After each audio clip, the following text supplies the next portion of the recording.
আসসালামু আলাইকুম রহমতুল্লাহি ওয়া বারাকাতুহু। ইন্নাল হামদালিল্লাহ ওয়াসসালাতু ওয়াসসালামু আলা মুহাম্মাদিনিল মুস্তাফা ওয়া আলা আলিহি ওয়া আসহাবিহিল মুজতাবা আম্মা বা'দ।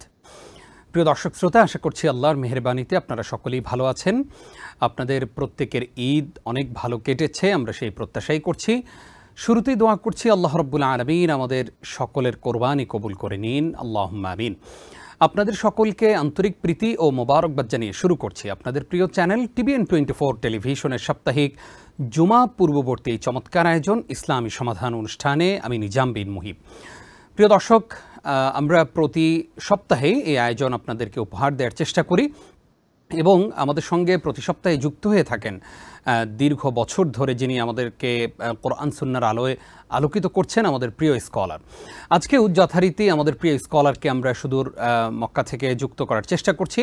আমাদের সঙ্গে যুক্ত হচ্ছেন বাংলাদেশ সহ পৃথিবীর বাংলা ভাষাভাষী মানুষের কাছে যিনি অত্যন্ত জনপ্রিয় এবং যিনি অথেন্টিক কথা বলেন এবং যার কথা শুনে আমরা অনুপ্রাণিত হই এবং যিনি আমাদেরকে কোরআন এবং সুন্নাহর সঠিক গাইডলাইন দিয়ে থাকেন, আমাদের প্রিয় স্কলার ডক্টর মোহাম্মদ মনজুর ইলাহি। স্যার, আপনাকে TVN24 এর চমৎকার আয়োজনে স্বাগত জানাচ্ছি। আসসালামু আলাইকুম রহমতুল্লাহ। ওয়ালাইকুম আসসালাম ওয়া রাহমাতুল্লাহি ওয়া বারাকাতুহু। স্যার, কেমন আছেন? আলহামদুলিল্লাহ, আল্লাহর রহমতে ভালো আছি। এখানে মক্কায় হাজী সাহেবরা তাদের কাজ শেষে মোটামুটি এখন একটু বিশ্রামে আছেন এই আর কি। আলহামদুলিল্লাহ, আমরা গত সপ্তাহে আপনাকে মিস করেছি, আজকে আপনাকে পেলাম, আল্লাহ শুকরিয়া আদায় করছি, আপনার প্রতিও কৃতজ্ঞতা আদায় করছি। আমরা আজকে অত্যন্ত গুরুত্বপূর্ণ একটি বিষয়ে আমাদের প্রিয় স্কলারের কাছ থেকে আলোচনা শোনার চেষ্টা করব। আমরা বিষয় রেখেছি আজকে মুসলিম জীবনে হজ ও কোরবানির প্রভাব। চলুন প্রিয় দর্শক, এই সম্পর্কে আলোচনা শুনি। পাশাপাশি আপনাদেরও গুরুত্বপূর্ণ প্রশ্নগুলো আমরা নেওয়ার চেষ্টা করব, তবে অবশ্যই একটি বিরতির পর ইনশাআল্লাহ। স্যার, শুরুতেই আপনার মাধ্যমে আমরা আমাদের দর্শকদেরকে মুসলিম জীবনে হজ ও কোরবানির প্রভাব এ সম্পর্কে আলোচনা শোনাবো। তবে একদম প্রথমে যে পয়েন্টে কথা শোনাতে চাই তা হচ্ছে, আমরা যে এই যে ঈদ উদযাপন করলাম, ঈদ উল আজহা তথা কোরবানির ঈদ উদযাপন করলাম, কোরবানি করলাম, এই ঈদটা কি কোনো রিলিজিয়াস পার্সপেক্টিভ থেকে, অর্থাৎ এটা কি কোনো ধর্মীয় উৎসব নাকি এটা সামাজিক কোনো উৎসব?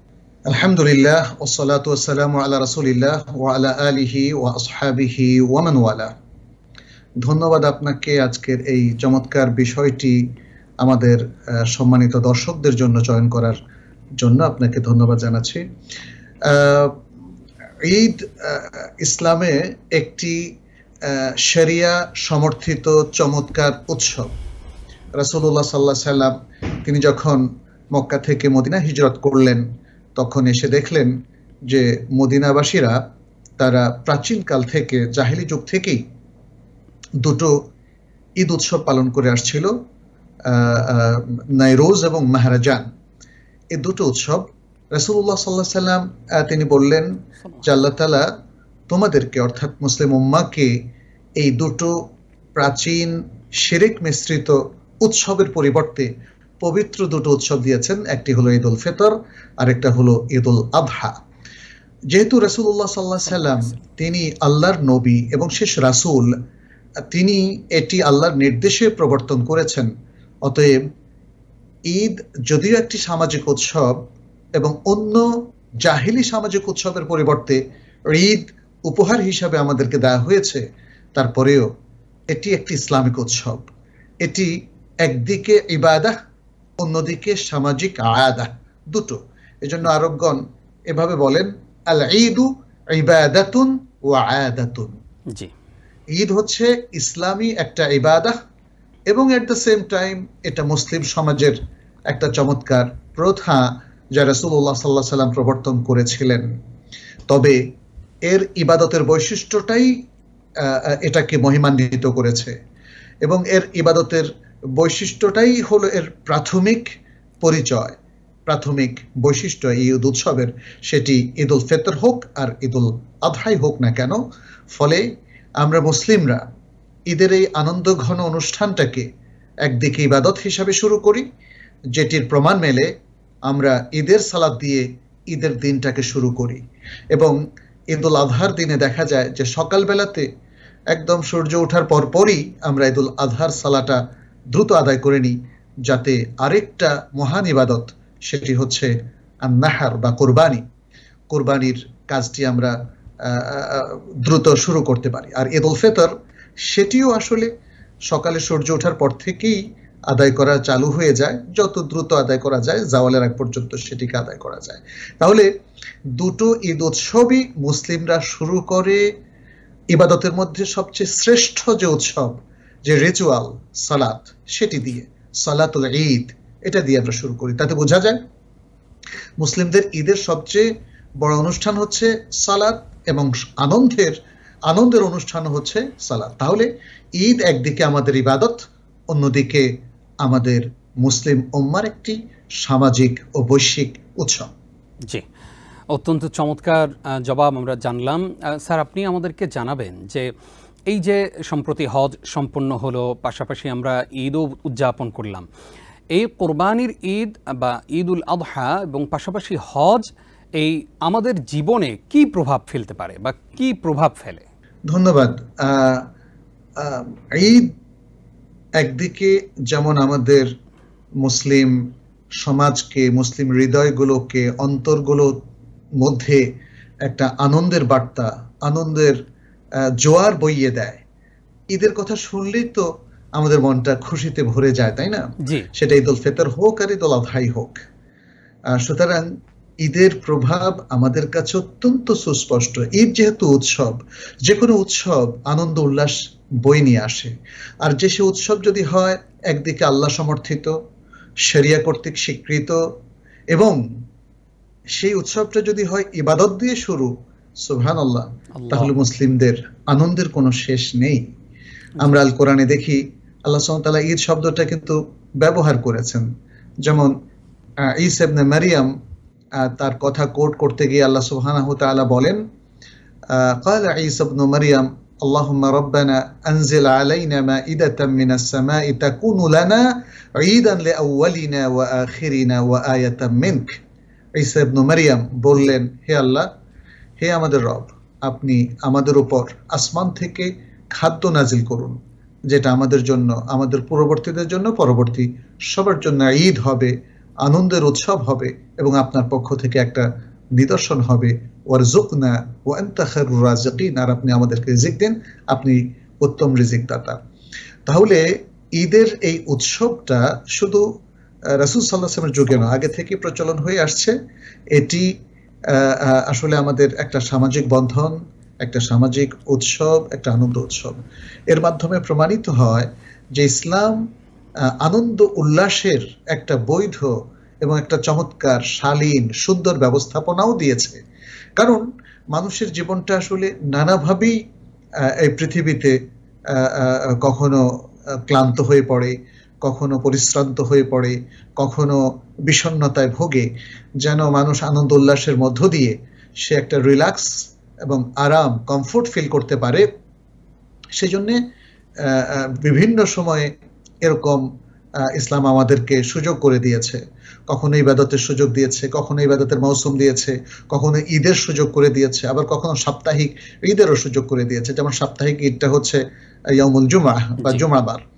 ইবাদতের মৌসুমের মধ্যে আমরা দেখি যে রমাদান মাস, রমাদান মাসের ঈদ উল ফিতরের আগেই মুসলিমদের মধ্যে কিন্তু ইফতার নিয়ে, সিয়াম নিয়ে, কিয়ামুল লাইল নিয়ে আরেকটা আনন্দের জোয়ার বইয়ে যায়। ঠিক তেমনি যখন জিলহজ মাস আসে ঈদ উল আযহার জন্য, তারা অপেক্ষা করতে থাকে 10 জিলহজ এবং পরবর্তী আইয়ামুত তাশরিক, এই যে 4টা দিন কোরবানির জন্য আল্লাহ তাআলা নির্ধারণ করে দিয়েছেন, এগুলোর জন্য তারা অপেক্ষা করে। বাট তার আগেই আপনি দেখেন আরো আনন্দের বার্তা রয়েছে মুসলিমদের জন্য। সেটা হলো হারাম মাস, জিলকাদ, জিলহজ দুটোই হারাম মাস, আর শাওয়াল মাস হজের মাস। এই মাসগুলোতে দেখেন আপনি পৃথিবীর শ্রেষ্ঠ 10 দিনের অবস্থিত রয়েছে, যেমন 1 জিলহজ থেকে 10 জিলহজ পর্যন্ত। তো এই সব কিছুই কিন্তু মুসলিমদের আনন্দ উল্লাসের কারণ, এবং সেটা 16 কলায় পূর্ণ হয় 10 জিলহজ ইয়ামুন নাহর অথবা ইয়াউমু ঈদ উল আযহা, ঈদ উল আযহার দিনে। সেটা পৃথিবীর শ্রেষ্ঠ দিন, এটা একটা আনন্দ। কোরবানির দিন, এটা আরেকটা আনন্দ। এবং সেখানে গবাদি পশু জবাই করে বিশাল একটা রিজিক উম্মাহ প্রাপ্ত হয়, এবং সেই রিজিক দিয়ে তারা তাদের নিজেদের সমাজের সবাইকে এবং সারা পৃথিবীর মানুষের ভুরি ভোজনের ব্যবস্থা করে। ঈদের আনন্দের দিনে কুরবানির গোশের এই যে বন্টন গরিব দুঃখীদের মধ্যে, এমনকি অমুসলিমরাও কিন্তু এই গোশ খেতে কোনো বাধা নেই। ফলে এই যে আনন্দমুখর একটা উৎসবের মধ্য দিয়ে সারা পৃথিবী একটি অভূতপূর্ব সম্প্রীতি, একটা সুন্দর সম্মিলন দেখে। মুসলিমদের মধ্যে তাদের ভ্রাতৃত্ববোধ জেগে ওঠে, ত্যাগের মহিমা প্রজ্জ্বল হয়ে ওঠে এবং মানুষ একে অপরের সাথে সুন্দর সুসম্পর্ক বজায় রাখে এবং নিজেদের স্বার্থের চাইতে অন্যের স্বার্থকে সে প্রাধান্য দিতে শেখে, নিজের স্বার্থটাকে ত্যাগ করতে শেখে। এগুলো হচ্ছে ঈদুল আজহার সবচেয়ে বড় বড় প্রভাব। আমরা দেখি সুবহানাল্লাহ, আমাদের সচ্ছল মুসলিম ভাইয়েরা বোনেরা তারা নিজেরা কোরবানি করে সে কোরবানির গোশ যেমন গরিব দুঃখীদের মধ্যে অনেক বেশি বন্টন করে দেন, ঠিক তেমনি অনেকেই যারা কোরবানি দিতে পারে না, প্রত্যন্ত অঞ্চলে থাকেন, বিভিন্ন দেশের দূরবর্তী উপদেশ জেলাগুলোতে কিংবা বিভিন্ন অঞ্চলে, তারা সেখানে নিজেদের নামে কোরবানিগুলো সেখানে দিয়ে দেন যাতে ওই এলাকার লোকগুলো খেতে পারে। হজের মধ্যে আমরা দেখি আরেকটা সম্প্রীতি, সারা বিশ্ব থেকে প্রায় প্রত্যেকটা দেশ থেকে এখানে মানুষ একত্রিত হয় পবিত্র মক্কার এই সুন্দর ভূমিতে, যেখানে অনেকগুলো মাশায়ের মুকাদ্দাসা আছে, মিনা, মুজদালিফা, আরাফা, মক্কা এবং আরো অন্যান্য নিদর্শনগুলো এখানে আছে। সেখানে এসেও মানুষ কিন্তু একটা আনন্দের বার্তা পায়, মনে হয় যেন আল্লাহ সান্নিধ্যে চলে এসছে, রব্বুল কাবার সান্নিধ্যে চলে এসছে যখন সে কাবাকে নিজের দু চোখে দেখে। ফলে এ আরেকটা শিহরণ, আরেকটা ধর্মীয় অনুভূতি, দিনদারির কাছাকাছি চলে আসা, মনে হয় যেন কোরআন এবং সুন্নাহর সাথে একাত্ম হয়ে যাওয়া। আর পাশাপাশি বিশ্ব মুসলিম ভ্রাতৃত্ব, সবর, একে অন্যের সাথে সুসম্পর্ক, কুশলাদি বিনিময়, বিশ্বের মুসলিমরা কে কোথায় আছে, আমরা তো এতদিন নিজ দেশে বসে হয়তো খবর শুনতাম অথবা জানতাম, কিন্তু এখন সারা বিশ্বের সকল মুসলিমদেরকে প্রতিনিধি হিসাবে আমরা পাচ্ছি। আমরা যে ফিলিস্তিনের কথা জানি, যে ফিলিস্তিনের মুসলিমদের বিরুদ্ধে বিশাল ষড়যন্ত্র বিশ্বের মহাশক্তিগুলো করছে, তাদেরকে নিশ্চিহ্ন করে দেওয়ার যে ষড়যন্ত্র, সেই দেশের অনেক প্রতিনিধির সাথেও মক্কায় যখন দেখা হয়, তাদের সাথে আমরা বুক মিলাই, তখন মনে হয় যেন সারা বিশ্বের সকল মুসলিম ভালোবাসা একাকার হয়ে যায়। তখন আমাদের একের প্রতি অন্যের অনুভূতি অনেক শক্তিশালী হয়, অনেক সূক্ষ্ম হয়। অন্যের প্রতি আমাদের এই যে একটা মানে একটা আকর্ষণ, সেটা আরো অনেক সঞ্জীবিত হয়, আরো অনেক স্ট্রং হয়। এভাবে হজ এবং ঈদুল আজহা আসলে অসংখ্য সুন্দর সুন্দর প্রভাব মুসলিমদের ব্যক্তি জীবনে, পারিবারিক জীবনে, সামাজিক জীবনে এবং বিশ্ব মুসলিমের উপর, এটা খুবই স্পষ্ট। জি, আমরা অত্যন্ত গুরুত্বপূর্ণ আলোচনা শুনলাম এবং উপহার পেলাম আমাদের দর্শকদের জন্য। স্যার, আপনি আমাদেরকে জানাবেন যে ঈদুল আজহার সাথে হজের কোনো সম্পর্ক আছে কিনা? ঈদুল আজহা এটাকে ইয়াউমুন নাহর বলা হয়েছে, যেটাকে আমরা বলি ইয়াউমু ঈদুল আজহা, 10ই জিলহজ, এটা হলো ঈদুল আজহার দিন। আর পরবর্তী 11, 12, 13 এটা হলো আইয়ামুত তাশরিক। আর 11 তারিখে ইয়াউমুল কিরো বলা হয়, যেদিন হাজী সাহেবরা সকল কাজ সমাপ্ত করে ইস্তেকরার তথা কিছুটা বিশ্রামে চলে আসেন, এই জন্য এটাকে ইয়াউমুল কিরো বলা হয়। তা না হলে 11, 12, 13 এ হলো আইয়ামুত তাশরিক, যেটাকে হাদিসের ভাষায় বলা হচ্ছে আইয়ামু আকলিন ওয়া শুরবিন ওয়া যিকরিন লিল্লাহি সুবহানাহু ওয়া তাআলা। এই দিনগুলো হলো আল্লাহর যিকিরের দিন, তাকবীর দেওয়ার দিন এবং পাশাপাশি খানা পিনার দিন। এই দিনগুলোতে সিয়াম রাখা চলবে না। তাহলে এখানেই আমরা দেখি যে হজের সাথে ঈদুল আজহার একটা ওতপ্রোত সম্পর্ক, যেহেতু টাইমটা একই। যারা হজ করছেন তাদের হজের মূল প্রোগ্রামটা শুরু হয় 8ই জিলহজ ইয়ামুত তারবিয়া থেকে। এদিন তারা মিনা অবস্থান করেন এবং 9 জিলহজ হাজী সাহেবগণ অবস্থান করেন আরাফায়, যেহেতু রাসূলুল্লাহ সাল্লাল্লাহু আলাইহি ওয়াসাল্লাম বলেছেন আল হজ্জু আরাফা, আরাফায় অবস্থানই হচ্ছে হজ। এবং তারপর মুজদালিফা হয়ে হাজীগণ আবার মিনায় চলে আসেন ইয়ামুন নাহরের দিন, অর্থাৎ কোরবানির দিন। কোরবানির দিন তারা পাথর মারেন এবং কোরবানি করেন। এই যে কোরবানি করেন, দেখেন 10ই জিলহজের আগে হাজিরাও তাদের কোরবানি করেন না, এবং হাজিরা যে কোরবানি করেন সেটার নাম হচ্ছে হাদি, ফামাস্তাইসারা মিনাল হাদি, আল কোরআনে আল্লাহ তাআলা উল্লেখ করেছেন, বিভিন্ন সূরাতেই এই কথাটি উল্লেখ করা হয়েছে। হাদি, হজের কোরবানি হলো হাদি। যারা তামাত্তু বা কেরান করেন তারা হাদি কোরবানি করতে হয়, সেটা ওয়াজিব।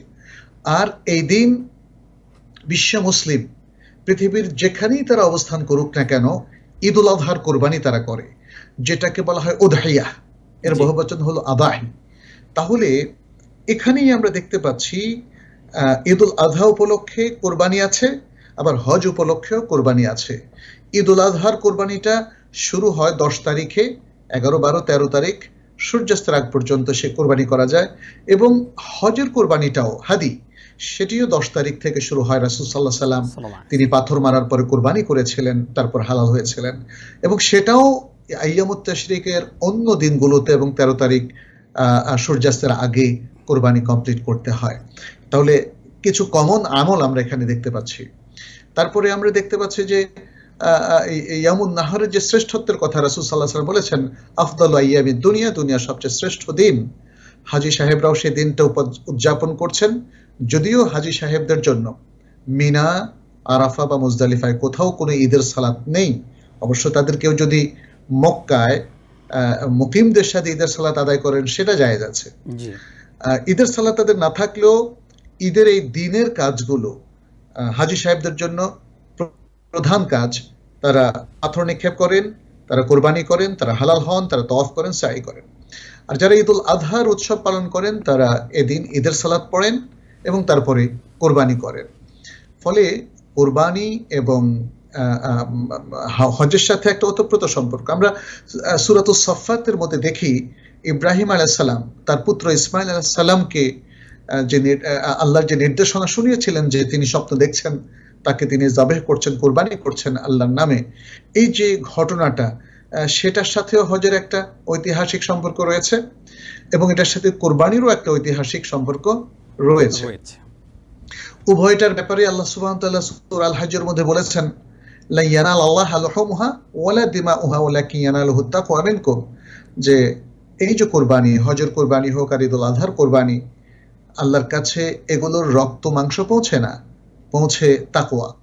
হজের মাধ্যমে মূল পাথেয়টা হচ্ছে তাকওয়া।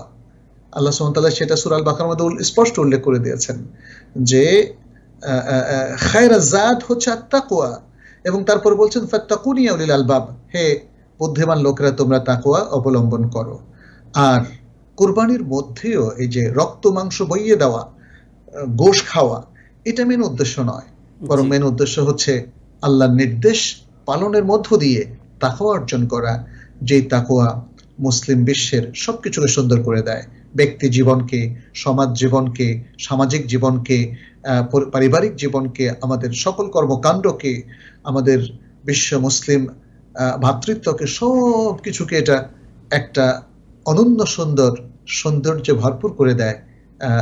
সুতরাং আমরা এই হজ এবং হজের নানা কার্যক্রম আর ঈদুল আজহার বেশ কিছু কার্যক্রমের মধ্যে একদিকে যেমন সাযুজ্য পাই, আর অন্যদিকে দিবসগুলো খুব কাছাকাছি হওয়ায় এই দুটোর প্রভাবে মুসলিম বিশ্ব অনেক বেশি আলোকিত হয়, অনেক বেশি তারা প্রশিক্ষিত হয়, অনেক বেশি তারবিয়া তারা অর্জন করে, অনেক বেশি তাকওয়া অর্জন করে।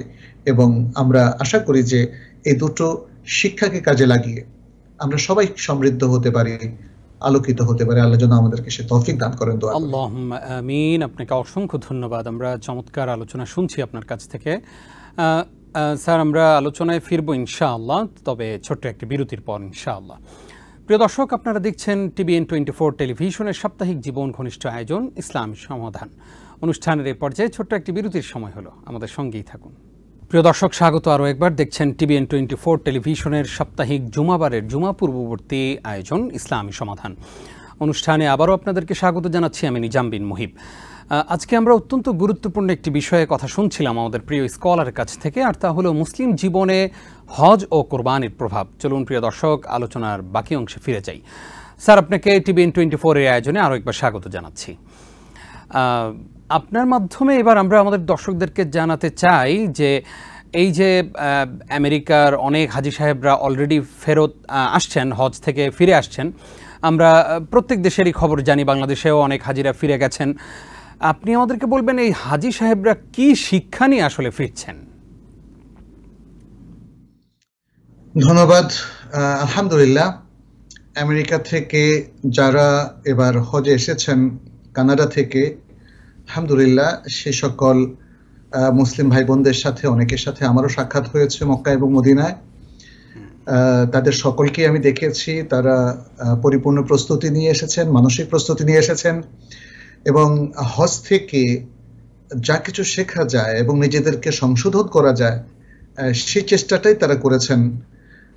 এবং আমি তাদের অনেক দেখেছি, আলহামদুলিল্লাহ হজের প্রত্যেকটা আমল থেকে এবং প্রত্যেকটা কাজ থেকে, তাওয়াফ থেকে, সাঈ থেকে, মক্কায় অবস্থান থেকে, মদিনায় তার মসজিদে নববীতে অবস্থান থেকে আসলে তারা চেষ্টা করেছেন নিজের জীবনকে গঠন করতে, নতুন করে একটা কমিটমেন্টের চেষ্টা তারা করেছেন।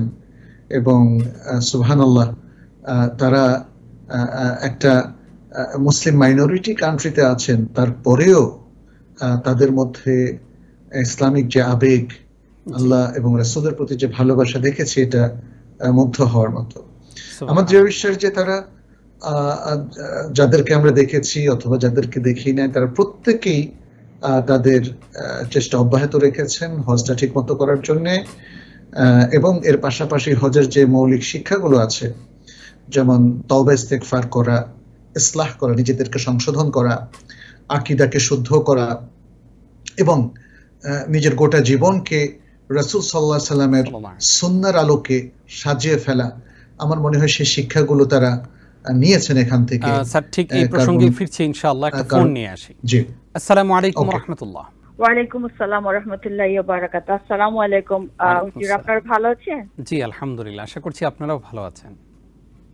আলহামদুলিল্লাহ। আপনাদের দুইজনকে ঈদ মুবারক। ঈদ মুবারক। অনেক ভালো লাগছে হুজুরকে দেখে, অনেক ব্যস্ততার মধ্যে উনি আমাদেরকে একটু সময় দিতেছেন। আল্লাহ ওনার নেক হায়াত দান করুন। আল্লাহুম্মা আমিন। হুজুরের কাছে আমার দুইটা কোয়েশ্চেন হচ্ছে।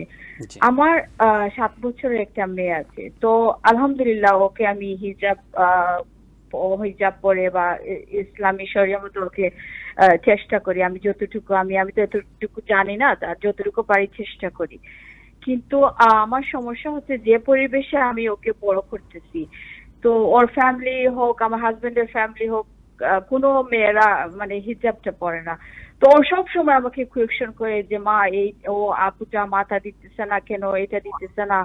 তো আমি ওকে এমনিতে এরকম বলি যে দোয়া করার জন্য, ওরা আল্লাহ যাতে ওদেরকে, আসলে আমি ওকে কিভাবে বুঝাবো যে মানে ওকে কিভাবে আমি ওকে বুঝাবো? যদি আমাকে একটু বলে দিতেন যে যাতে ওর মানে ব্রেইনের ভিতরে অনেক সময় কোয়েশ্চেন করে কেন ওরা এরকম করতেছে না। জি, মানে কেউ এইরকম পরিবেশ নাই। আর আরেকটা প্রশ্ন হচ্ছে হুজুরের কাছে যে আমার খুব ফ্যামিলির ঘনিষ্ঠ লোক বারবার আমাদেরকে ধোঁকা দিতেছে। আমি ভালো মানে ওর সাথে সম্পর্কটা ভালোভাবে রাখার চেষ্টা করি, কিন্তু তারপরে আমার বদনাম করে, এরকম বিপদ করে। তো আসলে ওর সাথে আমি জানি আল্লাহ তাআলা পছন্দ করে না লোকজনের সাথে যদি সম্পর্কটা নষ্ট করি। তো আমি মানে কিভাবে মানে এই ধরনের লোকজনের সাথে সম্পর্কটা রাখবো, একটু হুজুরকে বলে দিতেন। আসসালামু আলাইকুম। বুঝতে পেরেছি। অসংখ্য ধন্যবাদ আপনাকে আমাদের সঙ্গে যুক্ত হবার জন্য। আমরা সরাসরি আপনার প্রশ্নের জবাবেই চলে যাই। স্যার, আমাদের বোন দুটি প্রশ্ন করেছেন। প্রথম প্রশ্ন ছিল যে ওনার 7 বছরের একটি মেয়ে আছে, উনি চেষ্টা করেন যে ইসলামের পথে পরিচালিত করবার জন্যে, হিজাব পরানোর চেষ্টা করেন এবং মেয়েটাও পড়েন আলহামদুলিল্লাহ। কিন্তু ওনার স্বামীর পরিবার, ওনারা এগুলোতে অভ্যস্ত না। ওনার প্রশ্ন হচ্ছে যে আমি এখন মেয়েটাকে কিভাবে বুঝাবো যে আসলে এটা আমাদের ধর্মীয় রীতিনীতি অথবা তাদের জন্য দোয়া করা। মূল কথা হচ্ছে মেয়ের মধ্যে যেই কনফিউশন বা যেই প্রশ্ন চলে আসে যে ওরা কেন এগুলো করছে না, এগুলো তো ইসলাম ধর্মের নিয়ম কানুন। উনি কিভাবে বুঝাবেন মেয়েকে, সেটাই আপনি জানাবেন। ধন্যবাদ। আমি এই বোনকে শুকরিয়া জানাই যে তিনি নিজে দিন ফলো করেন এবং তার কন্যাকে তিনি দিনদার বানানোর সকল চেষ্টা অব্যাহত রেখেছেন। আমরা আল্লাহর কাছে দোয়া করি আল্লাহ যেন তাকে এবং তার কন্যা সহ তার সকল আত্মীয় স্বজনকে দিন বুঝে মেনে চলার তৌফিক দান করেন, আমিন। এটা খুবই দুর্ভাগ্যজনক যে আমাদের পরিবারের মধ্যে যখন কিছু সংখ্যক লোক দিন বুঝে আর অধিকাংশ দিন বুঝে না, এটা অবশ্যই একটা প্রবলেম তৈরি করে, সমস্যা তৈরি করে, যে সমস্যাটা তিনি ফেস করছেন।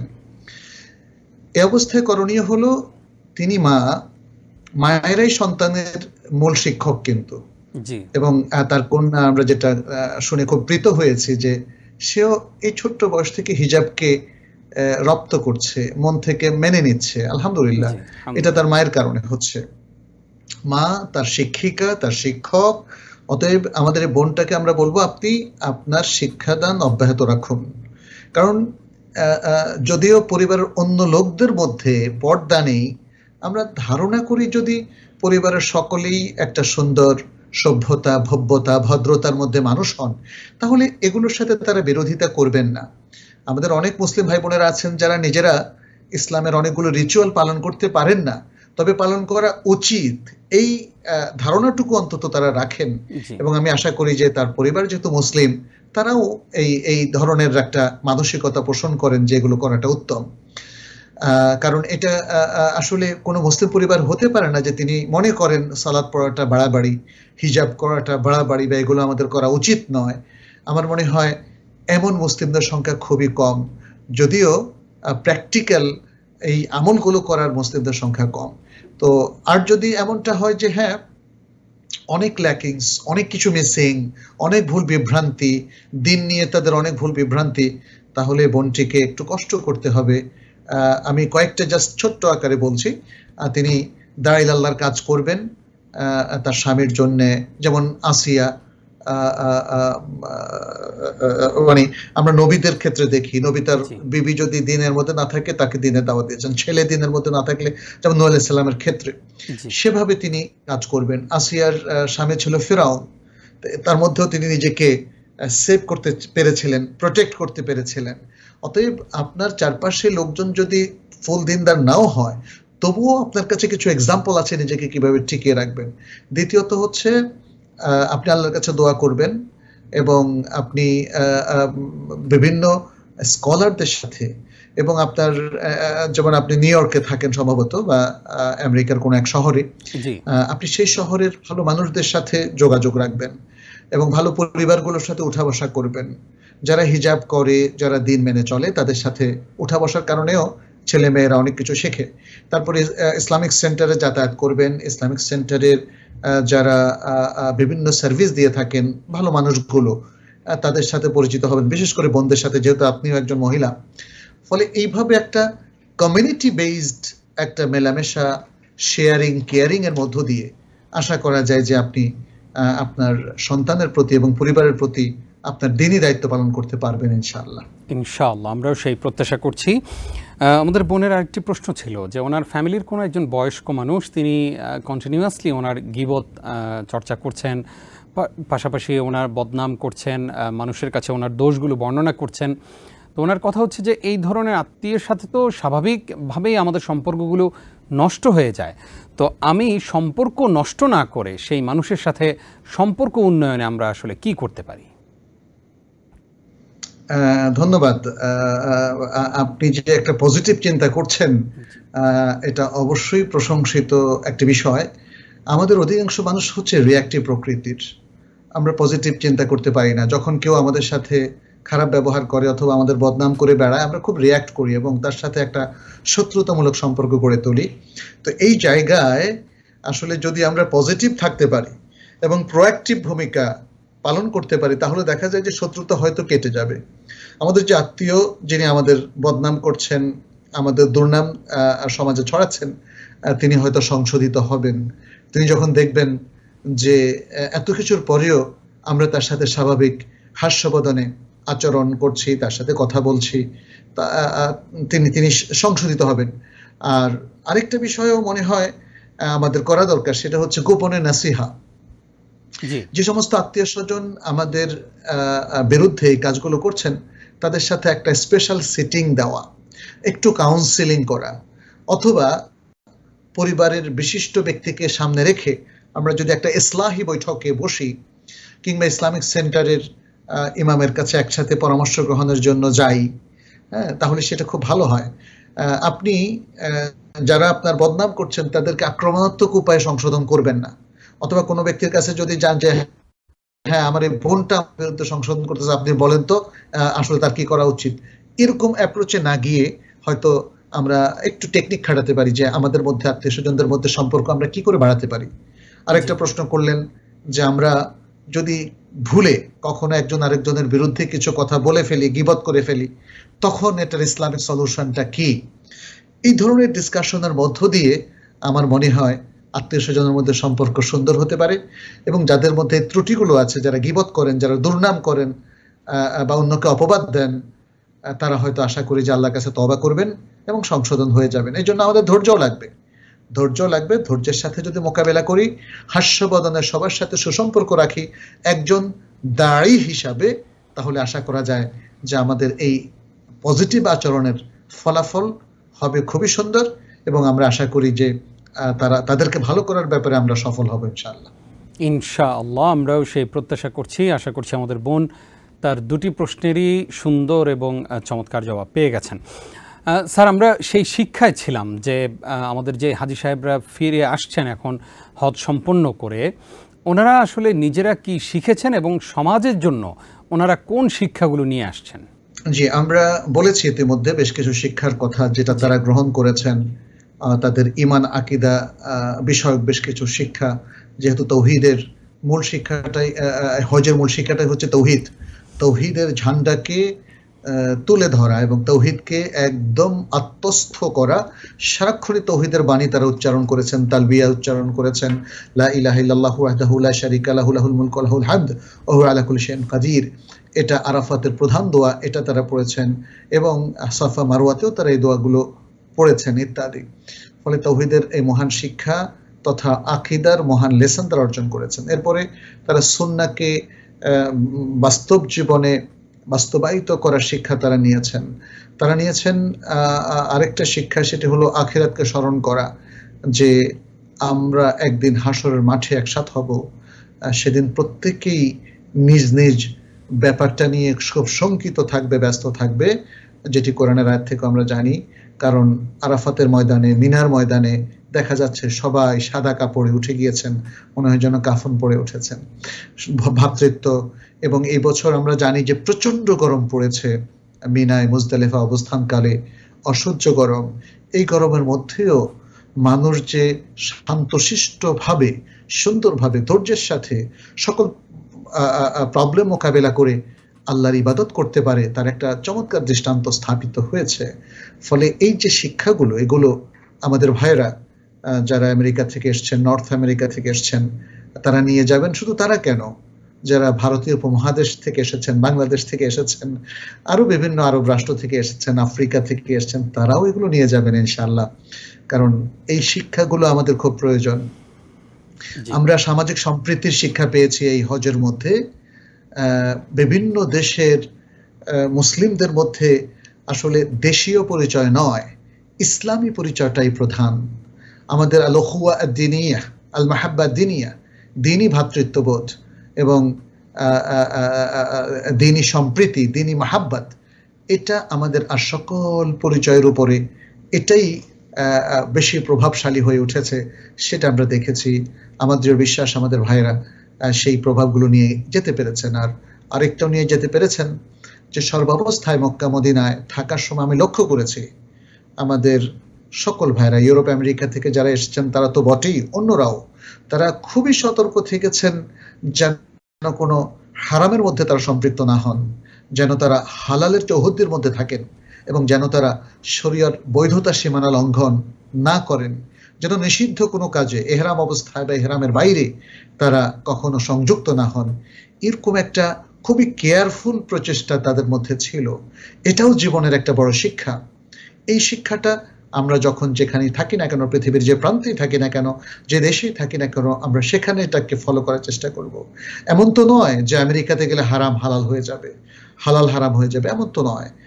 এবং এমনটাও নয় যে আমি যখন বাংলাদেশে ফিরে যাব বা পৃথিবীর অন্য কোনো দেশে যাব তখন শরিয়ার নিয়মগুলো শিথিল হয়ে যাবে। বরং এই যে শিক্ষাগুলো পেলাম, এগুলো চিরন্তন, এগুলো কিয়ামত পর্যন্ত কোনো পরিবর্তন হবে না। অতএব সেই শিক্ষাটাকে ধরে রাখা আমি মনে করি আমাদের সকল মুসলিমের জন্য উচিত হবে। যারা হজ করেননি তারা হজ করে এসে এই শিক্ষাগুলো আগামীতে নিয়ে যাবেন, যারা হজ করে গিয়েছেন তারা এই শিক্ষাগুলো তাদের নিজ নিজ কমিউনিটিতে, তাদের নিজ নিজ কাউন্টিতে, তাদের জেলাগুলোতে, তাদের অঞ্চলে, তাদের দেশে তারা এগুলো ছড়িয়ে দেবেন।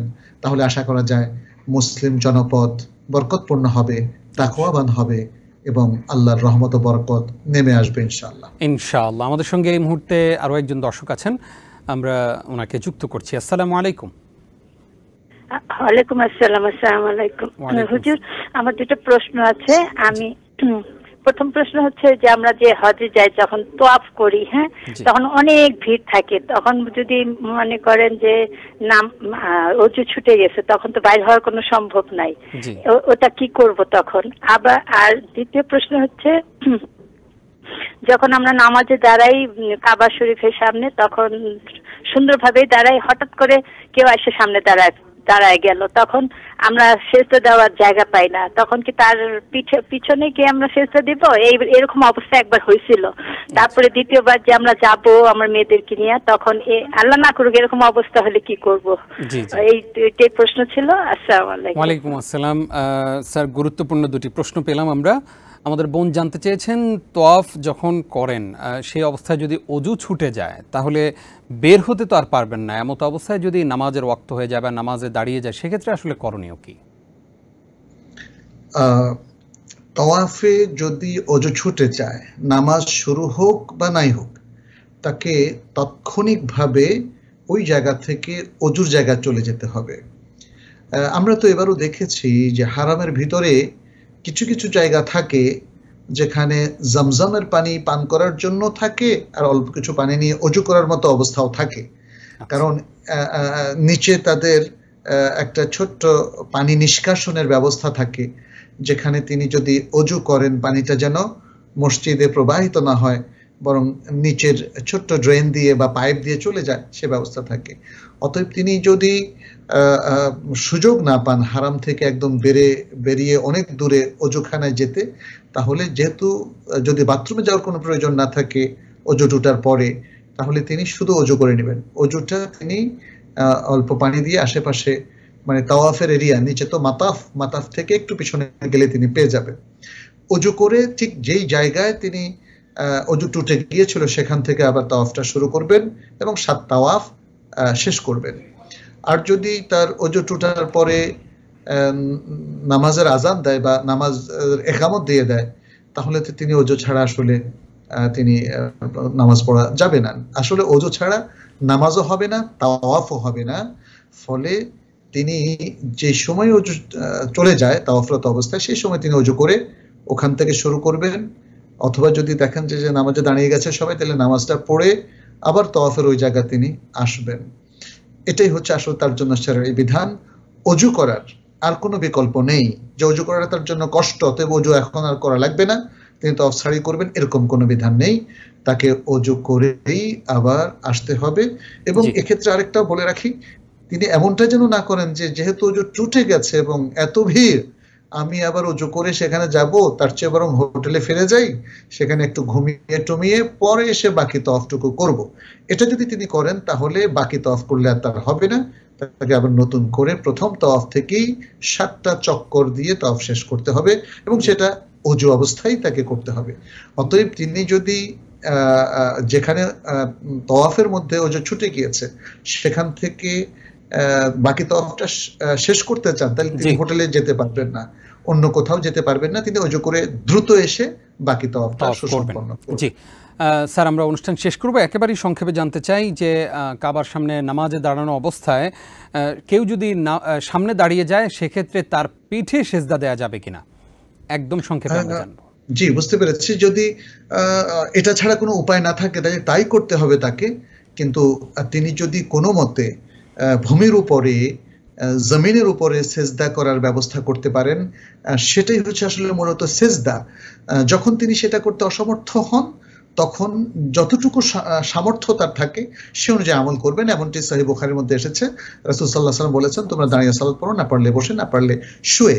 এটা একটা দলিল যে যখন মানুষ কখনো পরিপূর্ণ অবয়বে সালাত পড়তে অক্ষম হয়ে যায়, তাহলে তিনি এই অক্ষমতার কারণে যতটুকু পারেন ততটুকু আমল নিয়ে আসবেন এবং তাতে তার সালাত হয়ে যাবে ইনশাআল্লাহ।